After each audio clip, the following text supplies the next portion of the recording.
자, 이번에는요, 우리, 군산을 떠나는 이유를 한번 쫓아가 보도록 하겠습니다. 자, 제가 전번 강의 때 우리 GM이 망하는 데까지 갔었죠. 자, 이제 GM이 망하려고 그러니까 여러분 가만 놔둘 수가 없으니까 여러분 뭐가 되겠습니까? 오바마가 공적 자금을 투자합니다. 근데 이때 공적 자금을 투자할 때 사실 논란이 됐던 건 뭐였겠습니까?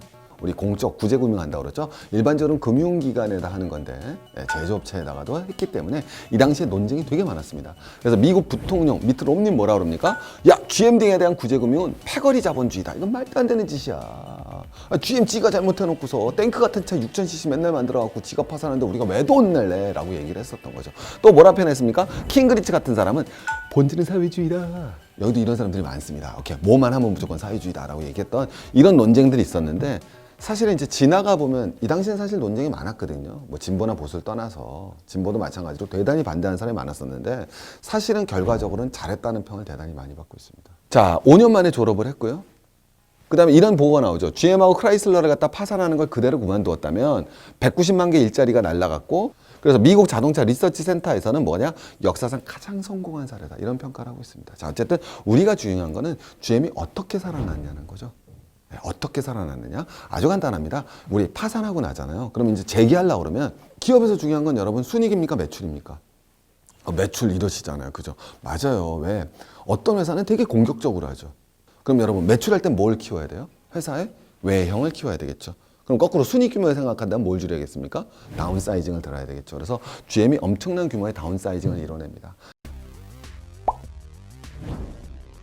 그래서 여러분 보시면 알겠지만 이게 문 닫는 공장들 문 쫙 닫고요. 사람들 쫙 줄여나갑니다. 예전에는 GM이 독일에 진출해서 공장을 세웠잖아요. 그럼 그 독일 공장에서 뭘 만들겠습니까? GM차 중에서. 소형차, 중형차, 트럭 다 만드는 거예요. 근데 이제는 어떻게 한다? 하나만 만들게 하는 거예요. 그래서 예를 들면 미국 GM 공장에서 원래 뭐 했겠어요? 거기서도 소형차, 중형차, 트럭 다 만들잖아요. 그게 아니라 그렇죠. 미국 GM에서는 바로 트럭하고 중형차를 만든 거예요. 그럼 여러분 미국에서는 뭘 안 만든다? 거꾸로 소형차를 안 만든 거죠. 그 다음에 군산 공장에서 뭐 만들었겠습니까? 전부 다. 그렇죠. 한국에서는 전부 다 무슨 차? 소형차. 이렇게 전략을 짠 거예요. 오케이, 이해 가시겠습니까? 다운사이징 전략이죠. 그래서 이게 굉장한 효과를 거둡니다.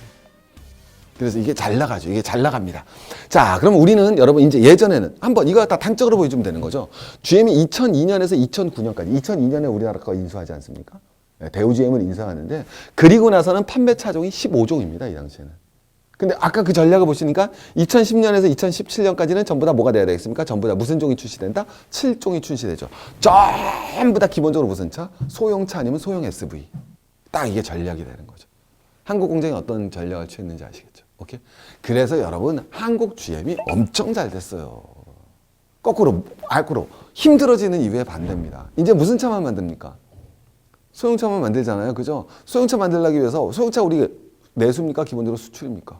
수출. 그러면 우리나라 소형차가 수출 잘 되기 위한 조건 뭐예요? 첫 번째, 소형차가 수출이 잘 되려면 그럼요. 유가가 비싸야죠. 여러분 5년, 6년 전에 유가 어땠어요? 장난 아니었잖아요. 그래서 잘 되는 겁니다. 두 번째 조건이 있어야죠. 우리나라 소형차 라이벌, 소형차 원래 어디가 기가 막히게 만들어요? 어느 나라 메이드 인 재팬. 일본이 소형차 엄청 잘 만들잖아요. 그럼 우리 일본하고 뭘 해야 되겠습니까? 소형차를 외국하고 경쟁해야 되죠. 그럼 우리나라 원화가 여러분 싸야 돼요? 비싸야 돼요? 싸고 엔화는 뭐 해야 되겠습니까? 비싸야죠. 여러분 옛날 고엔이었잖아요. 그래서 엔고와 두 번째 고유가로 한국 GM의 소형차가 엄청 팔린 거예요. 그래서 돈을 많이 번 거예요. 야, 돈은 다 벌어놓고 지금 튄다고 이거 나오는 배경이 여기에 있는 거란 말입니다. 자, 그러면 여러분 이제 거꾸로 되겠습니다. 자, 보세요, 여러분. 전략을 가보세요. 어디가 죽고 사느냐? 왜? 아까는 이제 전략을 보셨지만 알겠지만 어떻게 됐습니까, 이제? 옛날엔 독일에 진출했잖아요. 거기서는 소형차, 중형차, 대형차 만들잖아요. 그러면, 자, 우리 쉽게 하면 유가가 올라갔습니다. 그러면 어때요? 독일 지금 현재 자동차, GM 공장 나빠져요, 좋아져요? 좋고 나쁜 게 없죠. 왜? 소형차, 중형차도 만드니까. 유가가 올라가면 소형차는 잘 팔린 대신 중형차가 안 팔리니까 똔똔하는 거 아닙니까? 근데 이제는 두 군데로 나눴어요. 하나는 소형차만 만들고 하나는 중형차만 만들어요. 그럼 유가가 올라가요. 그럼 어디가 나빠져요? 그렇죠. 유럽은 나빠지고 아시아는 좋아지고. 제 말 이해되셨죠? 그죠? 그래서 지역적으로 차별화가 이루어진다는 거예요. 최근은 거꾸로. 유가가 오르고 있습니까? 떨어지고 있습니까? 떨어졌죠, 유가가. 엄청 싸졌잖아요. 그죠? 그 다음에 우리 옆에 이 아저씨 나타났잖아요. 누구? 아베. 아베가 나와서 여러분 뭐예요? 세계의 화살을 쏘면서 저N 정책을 썼죠. 그죠? 자, 그럼 여러분 한국 소형차 시장 괜찮습니까? 이제 위험합니까? 위험하죠. 바로 저유가와 기본적으로 저유가와 그 다음에는 저N이 기본적인 역할을 했다. 자, 여기 이제 첫 번째 포인트고요. 두 번째는 제가 4차 산업혁명에서 매번 강의하는 내용입니다. 자, 우리 아주 재밌는 표죠. 자, 이건 뭐가 되겠습니까? 1901년 맨하탄의 부활절 거리입니다. 이거는 1913년 맨하탄의 부활절 거리고요. 아주 유명한 사진입니다. 자, 이 보시면 알겠지만 이 원이 있지 않습니까? 1901년에 뭐 했다? 전부 마차인데 자동차가 한 대 있죠. 1913년에는 전부 자동차인데 마차가 하나 있죠. 13년 만에 완전한 역전이 벌어지겠다. 현재 자동차 시장이 그러고 있다. 그리고 그걸 갖다 리딩하는 선도 기업이 우리 맨날 어느 기업이라고 생각합니까? 그죠? 테슬라만 맨날 생각하고 있는데 아니요. 실질적인 평가에 있어서는 GM이 굉장히 앞서가고 있는 기업입니다. 그래서 GM이 이미 이거에 대해서 대단히 공격적인 운영을 했습니다. 제가 예전 강의에서 다 말씀드렸지만 오토크루즈라는 회사를 이용해요. 그래서 무인차 기능에 있어서 핵심 기술 갖다가 이미 확보를 시작하고 있고요. 그 다음에는 앞으로는 여러분 뭐가 되겠습니까? 무인차가 등장하면 여러분 무슨 경제가 활발해진다? 공유 경제가 활발해진다 그러죠. 그래서 차를 소유하지 않고 이제는 공유하는 개념이 나올 것이다. 그래서 떴던 게 우버가 있고 그 우버 못지않게 많이 사용하는 리프트라는 기업. 이걸 갖다 뭐가 돼야 됐습니까? 투자가 들어가서 같이 갑니다. 그래서 무인차를 만들어서 공유 경제를 만들겠다라는 거죠. 그리고 전기차 시장에 뛰어들고 그리고 GM이 여러분 뭐가 되느냐? 처음으로 선포합니다. 테슬라 할 수도 없는 일이에요. 뭐냐? 우리는 완전 자율 주행차에 대한 대규모 생산 공장을 이미 확충했다. 법과 제도만 풀리면 우리는 언제든지 가동해서 완전 자율 주행차를 대량 생산할 수 있다라고 GM이 작년 연말에 선포하게 됩니다. 이게 GM 공장이죠. 그래서 이런 표현하죠. GM에서 뭐라 그러냐? 자율주행 차량을 대규모로 생산할 수 있게 이건 우리밖에 없다. 그 다음에 이제 여러분 여기서부터가 이제 포인트가 되는 건데 그래서 나오시면 알겠지만 여기 딱 보면 2017년에 자율차에 대해서 어디가 리딩 회사냐라는 평가입니다. 그래서 보시면 알겠지만 실행 능력을 봤고요. 그 다음 뭐가 되겠습니까? 전략을 봤을 때 가장 앞서가는 기업이 어디다? GM이죠. 그래서 자율차 시장에서 미국 기업이 뭐하고 있다? 부활하고 있다. 이런 얘기들이 바로 나오게 되는 이유가 바로 저기 있습니다. 자, 그래서 여러분 그 다음에 이제 GM의 판단은 우리와 생각과는 다르게 앞으로 자동차 판매가 엄청 줄어들 것이다 라고 예측을 하고 있다는 거죠. 그래서 여러분 이런 보고서가 GM에서 통용되고 있는 거죠. 미래의 도로입니다. 뭐가 없어질 것이다? 자동차가 통통. 더 넓은 공간을 확보할 것이다. 왜? 공유경제체제로 가니까. 그래서 여러분 영국은행이죠. 바클레이는 이런 전망을 합니다. 현재 미국 기준으로 해서 2017년에 2.1대거든요. 가구당 자동차가. 그러나 2040년이 되면 1.2대로 줄어들 것이다. 그래서 이제 우리가 계속 나오는 포인트가 뭐냐면 전체 구조적인 거에서 우리 리쇼어링이라고 그러지 않습니까? 리쇼어링이 뭡니까? 외국에 나갔던 제조업체들이 다시 돌아오는 거. 그죠? 지금 최근에 우리도 신발 공장도 돌아오잖아요, 우리. 베트남 갔던 신발 공장이 다시 부산으로 돌아오고 있습니다. 물론 지금 제가 말씀드렸지만 어쨌든 4차 산업혁명 자율차 시장에서 실질적인 리딩 기업이 GM입니다. 근데 어쨌든 우리에게 제일 잘 알려져 있고 제일 유명한 기업은 말할 것도 없이 테슬라가 되겠죠. 왜? 테슬라는 이미 모델들을 막 내놓기 시작했으니까. 근데 테슬라 모델 3 완전 자율은 아니죠, 이 차가. 근데 여러분 이걸 보셔야 되는 게 이 자동차의 가격은 45,000불인데요. 이 자동차 가격은 45,000불인데 이걸 생산하는 데 들어간 인건비는 2,700불밖에 안 됩니다.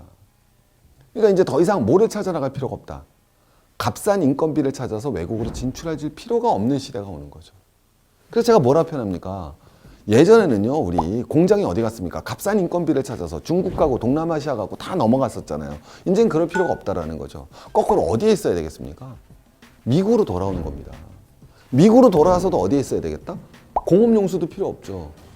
그죠? 그러면 유럽 동부지방에 노동력도 필요가 없습니다. 그러니까 어디에 세워질 필요도 없습니까? 5대5 연안, 즉 디트로이트에 자동차 공장이 들어갈 필요가 없지 않습니까? 그럼 테슬라 자동차 어디에 세워져야 되겠습니까? 미국에서 가장 기술이 좋은 곳, 실리콘밸리. 그래서 실리콘밸리 옆에 있는 테스몬트라는 곳에다가 바로 테슬라의 자동차 공장은 이루어지게 되는 겁니다. 이렇게 이루어져요. 우리가 세계를 보는 시각. 그래서 여러분 뭐가 된다? 트럼프가 미국 제조업을 부활시키겠다고 얘기하고 있지만 트럼프가 원해서가 아니라 제가 늘 강연에서 말씀드리는 4차 산업혁명과 그 변화가 거꾸로 트럼프의 꿈을 실현시켜 줄 수 있을 것이다 라고 말씀을 드리는 거죠. 굉장히 여러분 시대가 변하고 있다.